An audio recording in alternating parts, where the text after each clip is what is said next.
Welcome to double seven media. నేను మీ ఆదినారాయణ. నా video చూస్తున్న ప్రతి ఒక్కరూ లైక్ చేసి, షేర్ చేసి, కామెంట్ చేసి, అలాగే ఛానల్ను సబ్స్క్రైబ్ చేసుకోవాలని కూడా కోరుకుంటున్నాను. ఇటీవల కాలంలో మనం చూస్తున్నాం, కడప జెడ్పీ చైర్మన్ పదవి ఎన్నికపై ఉత్కంఠ నెలకొంది. జెడ్పీ చైర్మన్ పదవి వైఎస్ఆర్ కాంగ్రెస్ పార్టీకి దక్కుతుందా లేదా కూటమి ప్రభుత్వానికి దక్కుతుందా అనే చర్చ రాజకీయ నాయకుల్లో విస్తృతంగా జరుగుతుంది. ఎక్కువగా వైసీపీకే జెడ్పీటీసీలు ఉన్నారు కాబట్టి వారే ఆ పదవి దక్కించుకుంటారనే వార్తలు కూడా మనం వింటున్నాం. ఇప్పటికే వైఎస్ఆర్ కాంగ్రెస్ పార్టీ నాయకులు జెడ్పీటీసీలను హైదరాబాద్కు తరలించడం జరిగింది. వారికి డబ్బులు కూడా ఇచ్చారనే ప్రచారం ఒకటైతే జరుగుతుంది.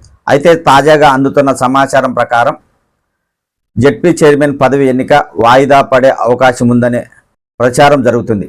ఎందుకంటే కడప జిల్లా గోపవరం జెడ్పీటీసీ జయరాం రెడ్డి కోర్టులో పిటిషన్ వేశారు. పులివెందుల్లో ఒక జెడ్పీటీసీ ఖాళీగా ఉంది.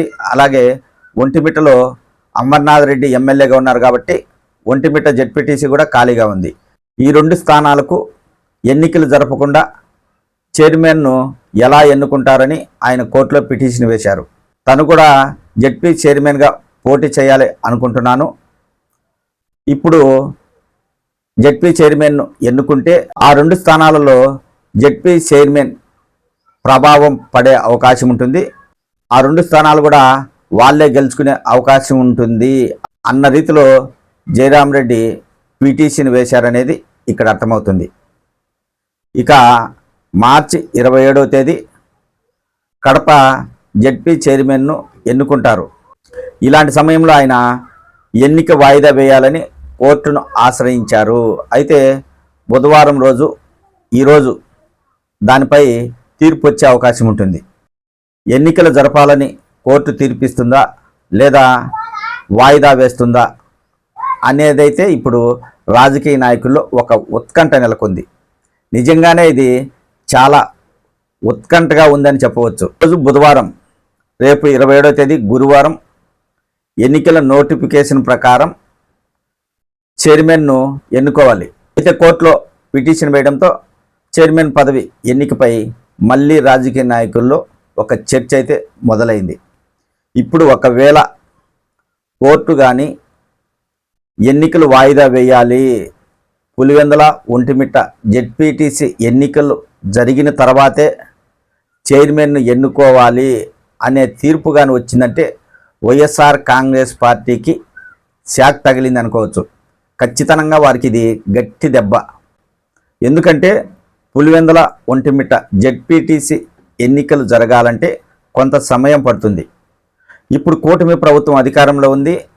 కడప ఎమ్మెల్యేగా మాధవిరెడ్డి గారు ఉన్నారు. ఆమె చాలా దూకుడుగా రాజకీయాలు చేస్తున్నారు. ఈ ఎన్నికలు జరగడానికి సమయం పడుతుంది కాబట్టి ఈలోగా వైసీపీ జెడ్పీటీసీలను తెలుగుదేశం పార్టీ వైపు తిప్పుకునే అవకాశం తప్పకుండా ఉంటుంది.